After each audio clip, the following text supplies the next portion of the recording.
Mosaic, a daily news program from Link TV, presents a selection of news reports from independent and state-controlled broadcasters from throughout the Middle East.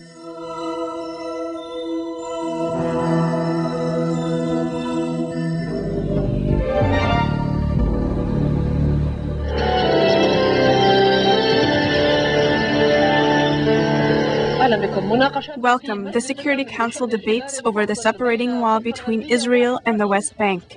There is a draft resolution to deter Israel from continuing construction. 7 Palestinians were martyred in an Israeli incursion in the Rafah refugee camp in southern Gaza. Israel says it still continues its military operation in search for weapons being smuggled from Egypt. Former Prime Minister Ehud Barak holds a meeting conducted by a person from the Israeli left and a Palestinian in Jordan. During his visit to France, the Maronite Patriarch Nasrallah Surair calls for Syria to withdraw troops from Lebanon and lift what he called the Syrian mandate on the country, asking France to help achieve this goal. India and Israel sign a military agreement that will allow Israel to sell to New Delhi 3 Falcon airborne early warning radar systems. 2 American soldiers were killed and 4 others were wounded in an attack on U.S. forces in Baghdad. An Iraqi was killed and 2 others were wounded in clashes with U.S. forces during its attacks on the office of Muqtada Sadr in Baghdad. The Japanese government dissolves the parliament and calls for general elections next month on November 9th. An Iranian lawyer, Shireen Abadi, wins the Nobel Peace Prize for her efforts in defending democracy and human rights. She says that Islam does not conflict with human rights. This is the end of the news in brief.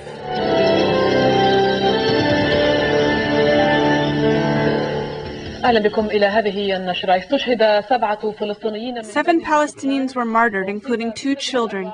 50 others were injured during an Israeli incursion in Rafah city in the Gaza Strip. The Palestinian Authority condemned the Israeli military operation, saying that it is a war crime and a human catastrophe that deserves urgent international intervention. Meanwhile, Tel Aviv defended its military operation, claiming that it will continue for a week in order to search for tunnels that have been allegedly used to smuggle weapons from Egypt. In a military operation that can be described as the largest and bloodiest in Gaza since the beginning of the Second Intifada, which started 3 years ago, the Israeli occupation forces launched an attack on the city of Rafah and its refugee camp in Gaza. Previously, Israeli forces have carried out similar incursions in Rafah city. However, this one is the biggest by far due to the huge military force and deadly weapons that are being used in this current aggression. The occupation forces used more than 100 military vehicles as well as attacked helicopters, providing heavy fire cover to advance into the refugee camp and several other districts in Rafah city along the Egyptian border. The occupation army claimed that the objective of this operation is to destroy secret tunnels on the borders between Egypt and Gaza Strip that have been used to smuggle weapons. 10 hours after the incursion on Rafah, an Israeli military commander admitted that no tunnels were found yet in the areas under their control. This year, we have discovered about 30 illegal tunnels within a huge network used to smuggle weapons into Rafah, not to mention that 50 tunnels were discovered in September of 2000. Under the framework of the war on terrorism, Israel has decided to stop the smuggling of weapons that have been used against Israel. According to Palestinian sources, initial surveys indicate that dozens of Palestinians were injured, including a large number of women and children. The same sources also said that many of the wounded are in critical condition. Some were hit by missile shrapnel that were launched by the Israeli attack helicopters. Since the start of this ongoing military operation, which began in the early hours of the morning, a large number of Palestinian homes and the water and electric systems have sustained major damage. This Israeli escalation not only threatens the peace process, but it threatens the Palestinian territories and the entire region. We urge the Quartet Committee to intervene because we view this Israeli aggression as a policy with an objective of destroying all political peace efforts. Amid continued Israeli aggression, incursions, and destruction operations against the Palestinians by the Israeli occupation forces, the residents of Rafah mourned their martyrs in large funeral processions. And as the victims were laid to rest, armed Palestinian militants vowed revenge. Shireen Abadi, an Iranian lawyer, won the Nobel Peace Prize for her efforts in defending human rights.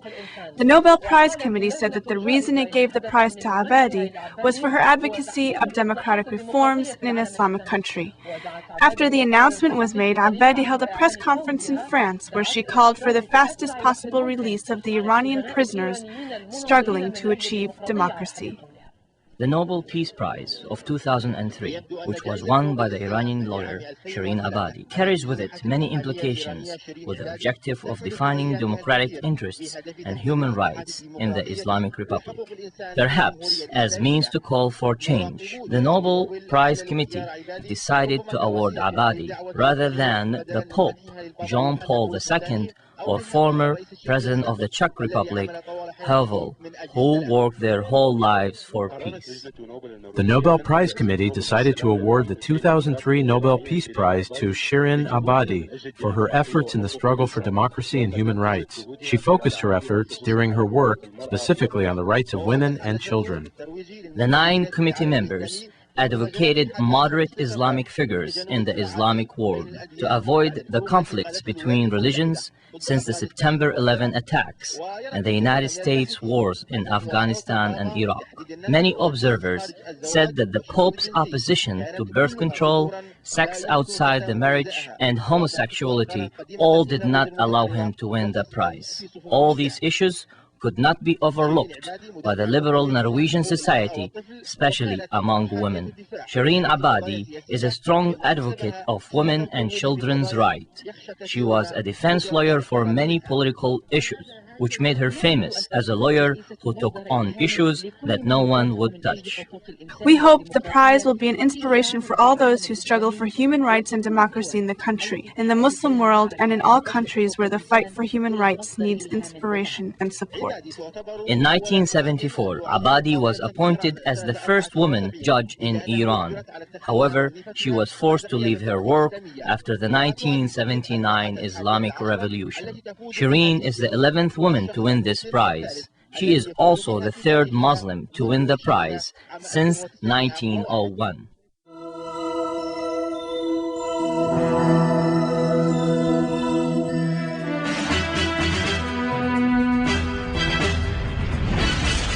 The ground developments came amid a serious Palestinian political storm. Legislators put off a vote on the emergency cabinet of Ahmed Qurra amid disputes over its composition and size. Qurra suggested to Chairman Yasser Arafat he wanted to quit. Arafat's spokesman said there were serious differences, but denied that Qurra has presented his resignation. New Palestinian Premier Ahmed Qurra dramatically submitted his resignation Thursday to Palestinian Chairman Yasser Arafat after both he and deputies insisted the new government be formally approved by parliament rather than merely ushered in by an Arafat presidential decree. Officials said in a heated closed-door meeting with Arafat, Qurra suggested he no longer wanted to be prime minister. Arafat's spokesman, however, said there were serious differences but denied Qurra had offered to resign. Top Arafat advisor Nabil Abu Ridaina said later Thursday the Palestinian leader continues to have confidence in Abu Ala as well as his cabinet. He played down the differences as normal internal problems. Another source close to Arafat said on condition of anonymity that an arrangement will probably be found in the coming 24 hours to iron out the differences. It's not cancelled. The meeting is delayed, maybe till Saturday morning. We have some legal problems. There are those who say that the government be submitted to the Council for a vote of confidence. There are those who say that should not. And basically there are loopholes that supports both sides. I hope in the next few hours this problem will be solved and the council will convene for a vote of confidence on the cabinet and on the program of the government no later than next Saturday. Does this mean that there might be a new government, an enlarged government? Well, it's possible. There is nothing that prevents from enlarging the government. That's a possibility. Some people argued that we should come together with an enlarged cabinet. Some people argued that we go with the same and then we can take our time. But whether you come with an enlarged or mini cabinet, by the end of the 3 weeks from now, you must have your full cabinet. Sources said a meeting of senior members of the mainstream Fatah movement had broken up acrimoniously, with Arafat objecting to the presence of Nasser Youssef, slated to be the new interior minister, but refused to take the oath of office Tuesday. Meanwhile, senior European politicians reacted with dismay and apprehension at news of the resignation, fearing it would deal a further blow to the battered Middle East peace process, with Romano Prodi, president of the European Commission, saying this gives another negative contribution to the peace process. Washington said it did not have any particular information on whether Correa's resignation was formally submitted. State Department spokesman Richard Boucher stated Washington was watching the events very closely and keeping in touch with the parties. Palestinian Chairman Yasser Arafat's advisor said that the 74-year-old Palestinian leader has been weakened by a stomach flu, and his personal physician denied the report that he suffered a mild heart attack last week. In brief appearances before cameras this week, Arafat looked drawn and pale, and his lower lip trembled considerably. He spoke with great effort and at times appeared in a daze, staring straight ahead.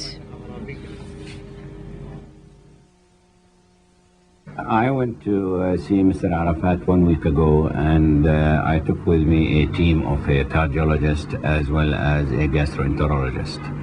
And we heard the news that he's suffering from some sort of a serious illness, and this is why I took the group. And when we went there, we examined him, we couldn't find anything, and we came to the conclusion that he was suffering from acute gastritis. And when we were there, the acute gastritis has recovered and he was in a good state. I phoned him yesterday and he was in a good state of health, according to what he told me, and his voice was okay, and he said, I'm just exhausted and nothing else. The Palestinian Authority called on the UN Security Council to prevent the Israeli cabinet from constructing the so-called security fence into the West Bank. Diplomats said the 15 Security Council members agreed to have consultations on Friday and to decide when and if it will hold the open meeting. Syrian ambassador to the UN also raised a letter to the Security Council saying that the construction by Israel, the occupying power of a wall in the occupied territories, and in departure of the armistice line of 1949 is illegal under relevant provisions of international law and must be seized and reversed. Now moving to Iraq, 2 US soldiers were killed and 4 others wounded in an ambush in Baghdad's Sadr city neighborhood. An Iraqi Muslim Shiite group said earlier it lost at least 2 of its men killed in a shootout with US troops on Thursday night in the same area. Meanwhile, daily attacks continued against US-led occupation troops in other Iraqi towns. Another dangerous front opened for the US occupation military in Iraq after they announced that 2 of their soldiers were killed in an ambush in Sadr city in Baghdad suburbs. They said 4 soldiers had also been injured. This followed a shootout between US forces and members of the Mahdi army, headed by prominent Iraqi Muslim Shiite cleric Muqtada Sadr in that city, that left at least 2 Iraqis dead and wounded others. It was not clear if the soldiers' death came in the same firefight between the US troops and the Mahdi army. A funeral of 2 Iraqis killed overnight takes place before Friday prayer. The chaos in Sadr city followed Thursday morning's car bombing, which killed 3 Iraqi policemen, 5 civilians and the bomber. A hospital official said another 38 people were wounded in the blast, which sent bodies flying onto the roof of the police station.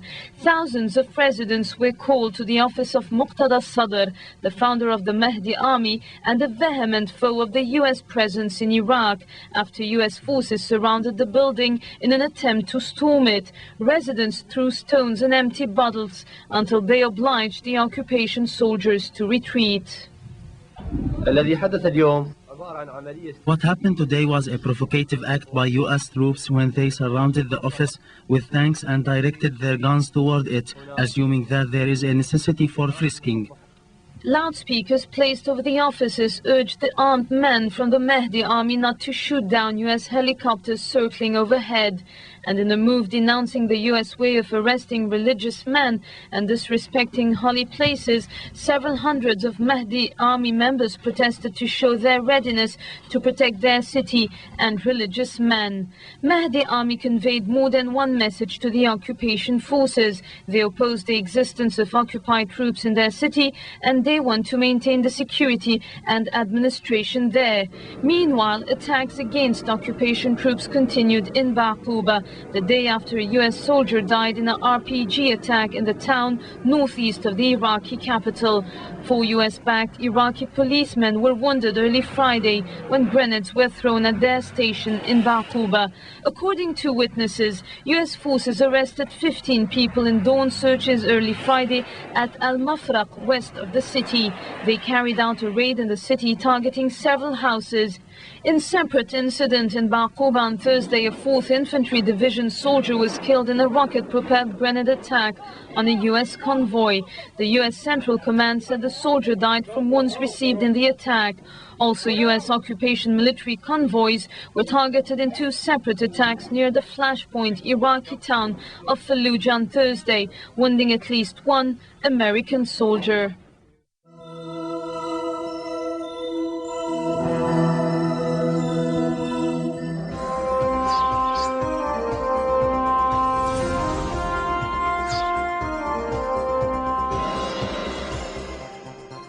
And in more news, at the United Nations, the Palestinian Authority has asked the Security Council to adopt a resolution which seeks to bar Israel from carrying out plans to extend a separation wall deep into the Palestinian West Bank.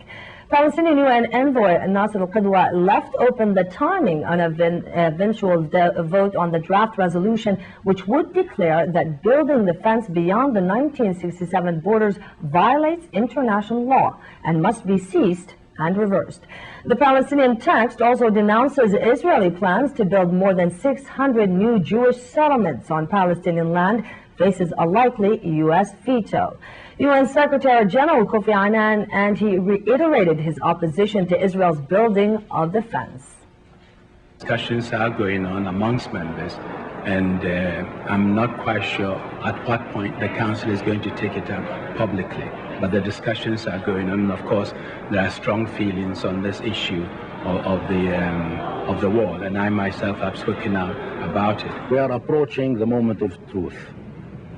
Either Israel, the occupying power, will be stopped from building this map, thus keeping the potential of a two-state solution, the existence of the independent sovereign state of Palestine, or Israel will be allowed through illegitimate means to proceed, to continue with that. This will mean the end of the two-state solution. Britain's establishment has gathered in a London cathedral for a memorial service to soldiers killed in Iraq. But anger over the war, which seems to lose legal and moral ground by the day, inflamed emotions. Some victims' relatives said Prime Minister Tony Blair had no moral right to attend the service for waging an unjustified war. But others said they drew comfort from the service, which was led by one of the war's leading opponents, Archbishop of Canterbury, Rowan Williams. Blair, Queen Elizabeth, the military's top brass, and families of the dead were among hundreds at the ceremony for the 51 British soldiers who have died in the war and during the current occupation. The failure to find the weapons of mass destruction, Blair's main justification for the invasion, has given rise to cynicism about his motives and hurt Blair's once high ratings.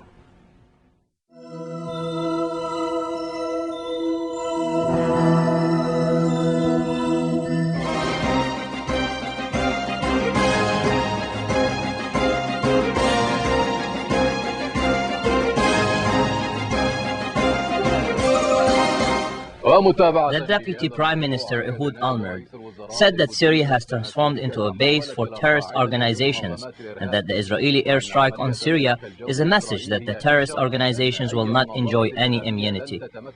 In an interview with our reporter Eli Nisan, Minister Ehud Olmert said that the rules of the game in the region have changed. Israel will take control of the situation. It will not wait for terrorist attack to happen before it responds. היא בסיס למושבם של כל ארגוני הטרור שפועלים נגד ישראל בתוך ישראל. Syria is a base for all terrorist organizations that work against Israel. This includes the Popular Democratic Front, Islamic Jihad, and Hezbollah, which enjoy Syrian protection and support. One can say that this organization has branches in many countries in the world, including Iran. כולל גם באיראן.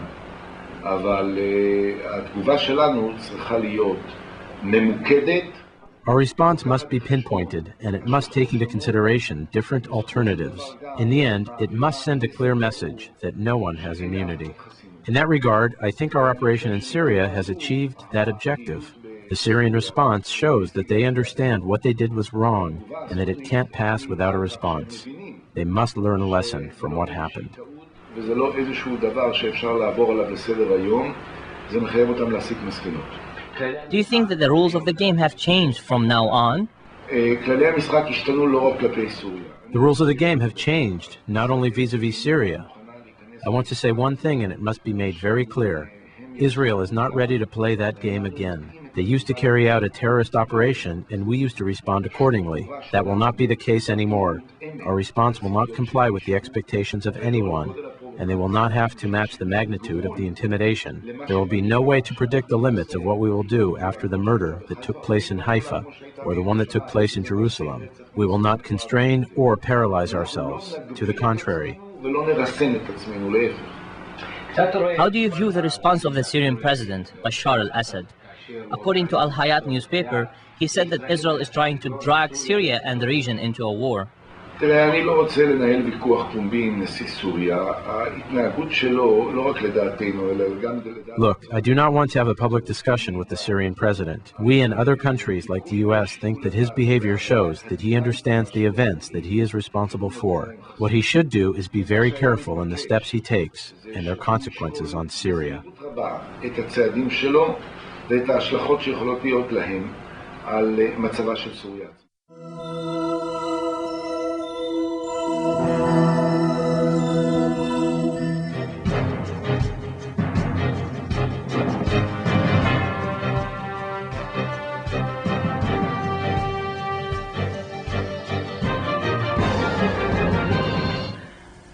"30 years have passed since the October War was launched by the Egyptian and Syrian armies against the Hebrew state. Then, Tel Aviv asked Arab countries to sit at the negotiation table. Now, Arab and other countries are asking Israel the same thing, but it refuses."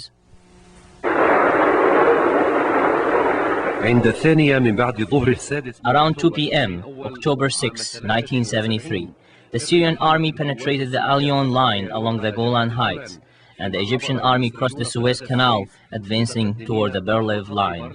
This was the last war between the Arabs and the Israelis in the last 30 years. During the Yom Kippur holiday, the Syrians and Egyptians decided to go to war with Israel after they reached a political crisis because secret negotiations, which were sponsored by the United States, reached a dead end.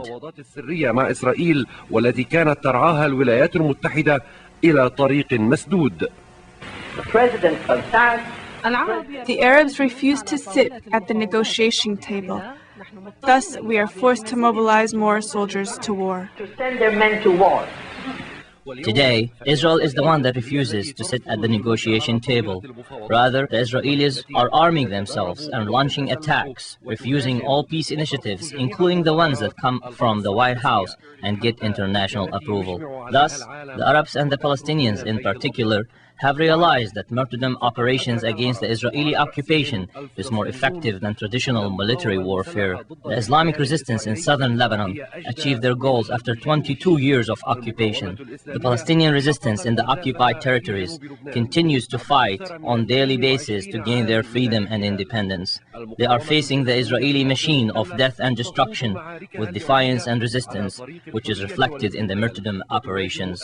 Palestinians are facing a difficult regional and local situation. They suffer from the killing, destruction, and lack of Arab and international response, not to mention the United States support of Israel. However, Tel Aviv failed to suppress the Intifada, so now it is sending its military warplanes to strike targets in Arab countries that neighbor Palestine.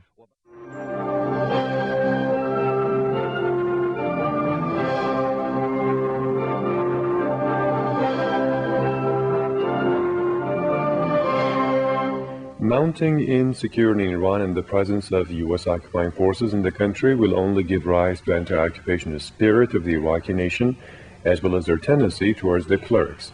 Addressing thousands of worshippers gathered on Tehran University campus, interim Federal leader Ayatollah Majanati also said U.S. occupying forces will eventually leave Iraq in disgrace. Honoring the memory of martyr Mohammad Bawar Hakim, Ayatollah Janati added, "The enemy should remember that criminalities like slaying such leading figures will be counterproductive." Condemning the Zionist Israel's recent assault in Syria, the interim Federal leader described the act as one of insanity. He also stressed the crime was committed with U.S. approval, thereby both regimes should come up with responses in that regard. Meanwhile, prior to Ayatollah Janati's speech, the visiting chairman of the Supreme Assembly of Islamic Revolution in Iraq, Abdulaziz Hakim, told congressional gathering that Muslim Iraqis will defend their country even at the expense of dying martyr. Parliament Speaker Matik Arubi says the special respect and honor Iranian scientists receive in all corners of the world is indicative of the profound talent the Iranians are gifted with. Addressing a gathering of top researchers in Tehran on Friday, the top parliamentarian called for proper planning to smooth the grounds for further flourishing of the Iranian youth's talents. He also commended Iranian students and professors for their numerous achievements at international levels, which come at a time when the country is going through developments. Washington once again accused Tehran of obfuscating its nuclear program. The London-based Guardian Daily on Friday quoted the U.S. Undersecretary of State John Bolton as saying, "Iran's nuclear activities are not transparent enough." As for Israeli regime's nuclear arsenal, Bolton told reporters in London that the White House is not opposed to Tel Aviv's atomic ambitions. The UN nuclear inspectors fairly visited Iran's nuclear sites. In an interview with the Financial Times Daily, General Director of the International Atomic Energy Agency, Mohammed al-Baradi, stressed Iranian officials have fully cooperated with the agency inspectors and provided them with the required information. Al-Baradi also hoped Iran will carry on with its cooperation with the UN nuclear agency. Iran's Atomic Energy Organization, IAEO, has been appointed by the UN nuclear watchdog to start a training course on confronting radiation emergencies for West Asian instructors. Reports from the IAEO says professors from Iran, Canada, Switzerland, and Hungary will contribute to the course, which is to start as of October 10th to 22nd in Tehran. Nuclear experts from Jordan, Kazakhstan, Kuwait, Lebanon, Qatar, Saudi Arabia, Syria, and Yemen will also attend the training course. The Norwegian Nobel Committee has awarded its Peace Prize for 2003 to Iranian female jurist Abadi. A statement released by the committee in Oslo on Friday cited her efforts for the rights of children as the main reason behind its decision to award the Iranian lawyer. The Nobel Prize is worth $1.32 million. Islamic Republic of Iran Broadcasting, IRIB organization, has been appointed as Vice President of the General Assembly of the Asian Pacific Broadcasting Union, held in Istanbul, Turkey, on Friday. Talking to reporters, IRIB Vice President for International Affairs, Mohammad Honardou, cited agreements on enjoying Asian Common Market and joint production of TV programs by the union members as among achievements made at the gathering. Meanwhile, at the Istanbul meeting, IRIB also won the best prize for its coverage of the Iraq War.